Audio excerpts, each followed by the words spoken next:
So guys, good afternoon. सबको happy Dussehra.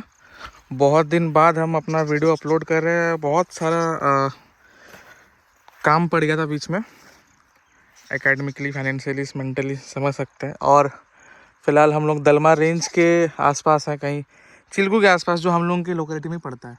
तो गाड़ी आज भाई धुला ली है, तो साइन इसलिए कर रही है।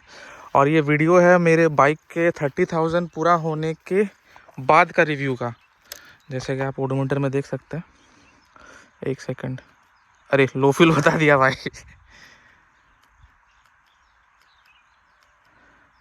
33,024.2 किलोमीटर टोटल चल चुकी है बाइक।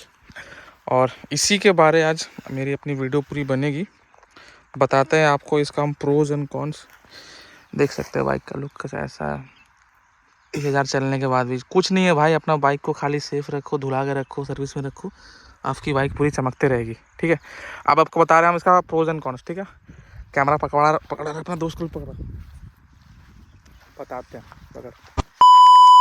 सबसे पहले जो इसका बात बोलेंगे, इसका बॉडी वेट का। इसका जो बाइक का बॉडी वेट है करीब करीब बहुत भारी है भाई। नॉर्मल इंसान इसको पकड़ नहीं सकता। जिसका वेट करीब कम से कम 70-60 आसपास है, वही इसको हैंडल कर सकता है। और इसका सामने भाई ग्रिप है, जो लुक वाइज मैंने खाली इसका बार एंड मिरर चेंज किया हुआ है, जो ओरिजिनल नहीं था। ये मैंने बाद में लगाया। फ्लिपकार्ट में इसका लिंक मैंने एक वीडियो उसमें बनाया, तो उसमें हम अपना लिंक डाल चुके हैं। और ये कुछ टैंक का लुक ऐसा है। बाकी कुछ मॉडिफिकेशन नहीं है बाइक में। अगर हमको बाइक चला के चालू करके दिखा रहे हैं, एक सेकंड। बाइक का जो साउंड है कुछ बदला नहीं है, वैसा का वैसा ही है जो चल चुका है अपना। टायर भी वही अपना डिफ़ॉल्ट टायर लगा हुआ है, कुछ चेंज नहीं किया हुआ। जो फाइन कर पा रहा है बाइक डिफ़ॉल्ट कंडीशन में ही है। हाँ, लेकिन इसका कुछ ड्रॉबैक भी है इस बाइक का। जैसे कि कुछ दिन पहले हम एक दोस्त के साथ गए थे जमशेदपुर, सामने में। इसका जो एक बैटरी इशू है, ये रॉयल एनफील्ड का सबसे एक बड़ा ड्रॉबैक है। ये जो बैटरी इशू है इसका, लगभग आप अगर इसको बाइक को चला रहे होंगे, ठीक है, आप कहीं लॉन्ग ट्रिप में गए हैं, जो भी हो, आप लॉन्ग टाइम से चला रहे हैं अपना बाइक को, तो कभी कभी इस बाइक का ऐसा दिक्कत है कि सेल्फ का दिक्कत करता है। बैटरी कार्बन ले लेता है या जो कुछ कर लेता है, तो इंसुलेटर में दिक्कत आता है। तो इस बाइक का हम लोग फिर इसको खोल के टूल बॉक्स निकाल के बैटरी का जो आता है आपका कंडक्टर, उसको साफ़ किए, कनेक्ट किए, उसके बाद फिर जाके बाइक अपना सेल्फ लेने लगा। ये बात कंपनी वाले आपको नहीं बताएंगे। मेरे को भी बाद में पता चला, जब हम खोले देखे कार्बन लगा हुआ है इस बाइक में, बाइक का बैटरी में, सॉरी, तो वो दिक्कत आया था। बाकी चेन वेन सब सही है। जो मेरा बाइक का रनिंग है, डेली का रनिंग कम से कम 10-12 किलोमीटर का रहता है, तो वही सब है। और मैंने इसका लेग गार्ड खोल के रखा है, तो एक अलग लुक बन के आता है। बाकी सेफ्टी इशू है भाई, अगर आपका लेग गार्ड नहीं रहेगा तो आपको दिक्कत पड़ सकता है। बाकी लुक वाइज ये तो सही लगता है, सेक्सी लगता है, लेकिन ये कोई हीरो वाला बात नहीं है। और जो इसका टायर का जो क्वालिटी जो कंपनी में देता है सीएट का, ये भी फालतू है भाई। हम बोले कम से कम 6-7 बार पंचर हो चुकी है वाला। ये टायर दोनों ख़त्म होने के कगार पे आ गई है, तो इसको हम जल्दी चेंज कराएंगे, जो भी हो। और जो इसका, अगर आपके पास इसका ड्रम, पीछे का ब्रेक, अगर आपका ड्रम है, तो ये आवाज़ करता है कभी कभी। अभी तो नहीं कर रहा है क्योंकि बाइक अभी चल नहीं रही है, लेकिन कभी खट खट खट खट आवाज़ आती है, तो थोड़ा डिस्टर्ब करता है। बाकी इसका हॉर्न वॉर्न सब सही है, बजा के भी दिखाए थे आपको, जो सबसे प्यारा लगता है रॉयल एनफील्ड। तो इसका हम आपको ड्रॉबैक बताएंगे अभी 5 पॉइंट। ठीक है, सबसे पहला पॉइंट, बाइक का फ्यूल कंजम्पशन, जो आज के 21st सेंचुरी के टाइम बहुत मैटर करता है भाई। 13.5 लीटर का इसका टैंक आता है। ठीक है, सामने इसका जो फ्यूल इंजेक्ट दिखाता है, इंडिकेशन रॉयल एनफील्ड में करीब करीब 1200-1300 के आसपास ही फुल हो जाती है। और जो कि आपको मतलब 1200 आसपास 3 लीटर का रिजर्व में रहता है। और अभी खाली है, भरा नहीं, वो अलग बात है, लेकिन इसका टैंक टू टैंक अगर हम देखा जाए तो 35+ ही निकाल देती है। ठीक है, ये सबको पता होगा। और अभी जो मैटर करता है माइलेज, 35 kmpl की कोई भी गाड़ी अगर आपको चाहिए 350 cc के अंडर तो ये सही है। बाकी अभी के जैसे से इसके क्या बोलेंगे, इसके कंपटीशन में एक मीटियोर आती है, वो क्रूज़ करने के लिए सिंपली बोलेंगे तो। लेकिन ये गाड़ी ये सिटी के लिए भी बनी है, हाईवे के लिए भी बनी है, ट्रिपिंग के लिए भी बनी है, और आप इसको कहीं भी ले जा सकते हैं। लेकिन कभी कभी ये गाड़ी 35 kmpl की जगह 30 तक भी आ जाती है, अगर आप इसका इंजन या जो भी सर्विसिंग हो वो अगर सही ना रखें तो। और दूसरा बात है इसका मेंटेनेंस, जो आज के टाइम करीब करीब नहीं भी बोलेंगे तो सर्विस लगा के अंडर 2800 3,000 के बीच आ जाती है वो। क्योंकि जितनी बड़ी इंजन उतना ज़्यादा खर्चा, लेकिन थैंकफुली मेरे को अभी तक इतना मोटा खर्चा अभी तक इसका आया नहीं है, जो कि 30,000 लगभग गाड़ी चल गई है। इंजन अभी तक खुला शायद थर्ड सर्विस के टाइम एक बार खुली होगी, उसके बाद तो अभी और कभी खुली नहीं है। फिलहाल देखते हैं, इस बार अगर सर्विस के लिए ले जाएंगे तो देखते हैं खुली है कि नहीं।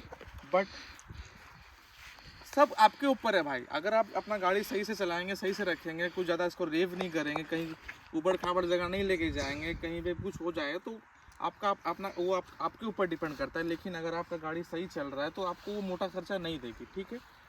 और दूसरा बात, इसका जो सीटिंग कैपेसिटी है, करीब अगर आप बैचलर हैं, ठीक है, आपके दोस्त हैं, तो आप नहीं भी बोलेंगे तो भाई 3 जन आराम से कोई भी बैठ सकते हैं। लेकिन ये 2 जन के लिए मैक्सिमम बहुत आराम से चल जाएगी। हम इसको नेतरहाट लेके गए थे, इसको हम अयोध्या लेके गए थे, बनारस लेके गए थे। इसको ये बाइक हमको कुछ अभी तक सीटिंग ये में नहीं कभी रिस्पॉन्स की। लेकिन कभी कभी ऐसा लगता है कि इसका जो सीट गड़ता है, पीछे वाला जो रॉड है, इसको आप कुछ अपना सपोर्ट दे के रख सकते हैं, ताकि आपका जो बैक है उसको कुछ सपोर्ट मिले, तो ये पीठ आपका दुखते रहेगा पैसेंजर के लिए।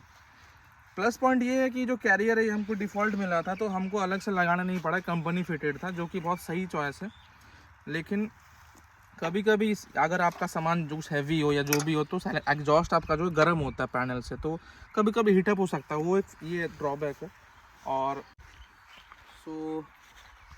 तीसरी चीज़, जितनी हैवी बाइक उतना आपको हैंडल करने में दिक्कत, ठीक है। अगर आप कहीं ट्रैफिक में या जो भी हो सामने है, तो आपको पता चल जाता है जो क्लच है, ये क्लच बहुत हैवी है, क्योंकि ये बाइक भी हैवी है। अब 350 cc बाइक को कंट्रोल कर रही है, तो अगर आप कहीं ट्रैफिक में फंस जाए जो भी हो, तो आपको ये कंटिन्यूसली आपको ये प्रेस करना पड़ेगा गियर वगैरह चेंज करने के। लेकिन हैवी होने के कारण इसका जो क्लच भी है वो भी काफ़ी आपको स्मूथ उतना लगेगा नहीं भाई, क्योंकि आप एक रॉयल एनफील्ड बाइकर हो, आप इसको जान के ही ले रहे हैं इतना हैवी बाइक को, तो आपको इसका ब्रेक भी और इसका क्लच भी दोनों ही हार्ड रहेगा। हाँ, मतलब ट्रांसमिशन तुरंत हो जाएगा गियर में, लेकिन आपको एक प्रेस करना पड़ेगा, जो कि काफ़ी नॉर्मल बाइक से काफ़ी मोटी होती है, ठीक है। तो ये एक अगर आप नए हो, आप नए इनफील्ड राइडर हो आप, या फिर आपका दोस्त आप या फिर आप अपने दोस्त की इनफील्ड को कहीं लेके गए ट्रैफिक में, आप फंस जाए, तो ये आपका थोड़ा फिंगर्स को दिक्कत कर सकता है, और हैंडलिंग में भी, क्योंकि लेफ़्ट टर्न करना उतना ये जल्दी में कभी होता नहीं है। तो इसको ये बाइक आपके सीधे चलने के लिए बनी है, ठीक है। ये बाइक ना तो रेस करने के लिए बनी, ना ही कुछ वैसे, मतलब कि कंटिन्यूसली आप इसको लेफ़्ट राइट खींच नहीं सकते, ठीक है। ट्रैफिक में थोड़ा काफ़ी हैवी हो सकती है। और जो अगर आपके पास सामान हो, आपके पास बैकपैक हो, आप हॉस्टलर हो, आप स्टूडेंट हो, या फिर आप कहीं ट्रिप में जा रहे हो, तो जितना आप कम लोड लेंगे या फिर आप अपना मेंटेन करेंगे कैपेसिटी बाइक के साथ अपना सामान का, तो आप उसको सही से कर सकते हैं। लेकिन अगर आप अपना बैग ही पूरा भारी करके ले जा रहे हैं, पीछे वाला बैक सीट भी वो पार कर दिया अपना, और आगे में टैंक के ऊपर भी आप लगा दिए, तो आपको दिक्कत कर सकता है, ठीक है। लेकिन हम जब अपना राइड कर रहे थे बनारस के टाइम, तो हम जानबूझ के अपना जो अपना बैग है वो टैंक में रखे थे, और बैक में कुछ लगा के नहीं रखे थे। क्यों? क्योंकि हमको बैक सपोर्ट अगर मेरा बैक में कुछ लगा रहता, कुछ सामान ज़्यादा हैवी, तो हमको राइड करने के टाइम भी दिक्कत होता। लेकिन हम अपना बैग सीधा स्ट्रेट रखे थे, ताकि मेरा जो पॉइस्चर बने। चौथी पॉइंट की बारी, अभी के फ़िलहाल अभी के टाइम जो भी इनफील्ड अपनी जो आ रही है मार्केट में, हाँ ठीक है, रिफाइंड हो गई है, काफ़ी प्लस पॉइंट है कि भाई रिफाइंड हो गई, आपकी गाड़ी 90 क्रॉस करती है, क्रूज़ करती है 90 के उस पार। क्योंकि जो पुरानी इनफील्ड थी वो 90 जहाँ घुसती थी भाई, उसका टैंक वाइब्रेट होता था, उसका हैंडल वाइब्रेट होता था, उसका हेडलाइट सेट तक वाइब्रेट होता था, तो काफ़ी दिक्कत वाला बात था। और अभी के टाइम एक ड्रॉबैक है इसमें, एक इसका ड्रॉबैक है, जो चौथे नंबर पे आती है हम लोगों के लिस्ट में। इसमें किक नहीं है भाई, ठीक है, इसमें किक है ही नहीं। तो अगर आप मनाली या फिर नॉर्थ ईस्ट या फिर नॉर्थ इंडिया घूमने चले गए अपना ट्रिप में, तो आपको पूरा का पूरा आपको अपना ये सेल्फ के भरोसे रहना पड़ेगा। अगर ये सेल्फ से स्टार्ट नहीं हुआ तो आपका बैटरी जब तक चार्ज ना हो तब तक आप वहीं पे फंसे रह जाएंगे, जो कि ये काफ़ी ख़राब बात है। लेकिन हम आज तक कभी नॉर्थ इंडिया गए नहीं हैं। झारखंड में हम टूर किए जितना किए, और यूपी, तो अभी तक हमको ऐसा फेस नहीं करना पड़ा है। लेकिन कार्बनाइजेशन के इशू में और इसका जो इसमें किक नहीं है वो एक बहुत बड़ा चीज़ है। क्योंकि अगर आपके पास एक किक स्टार्ट ना रहा अपना बाइक में, तो आपको पूरा बैटरी के भरोसे रहना पड़ेगा भाई। और अगर आपका बैटरी मान लीजिए पूरा मतलब ख़त्म हो गया, उसका डिस्चार्ज हो गया, जो भी उसका काम वो ख़त्म हो गया, तो आपको पूरा बैटरी सेट अलग से लगवाना पड़ेगा, जो काफ़ी दिक्कत वाला बात है। बाकी कुछ नहीं, उतना कॉस्टली पड़ता होगा, लेकिन फिर भी अगर बैटरी का इशू आया भाई तो आपको पूरा आपका ट्रिप ख़राब हो सकता है। आपका जितना मेमोरीज है बाइक के साथ वो ख़राब हो जाएगा, ठीक है। पांचवी और जो आखिरी चीज़ है अपने इनफील्ड में, हमको लग रहा है हम 4 नहीं शायद 5 या ज़्यादा पॉइंट हम एक्सप्लेन कर चुके हैं, और बस वही सब थी अपने बाइक के बारे में।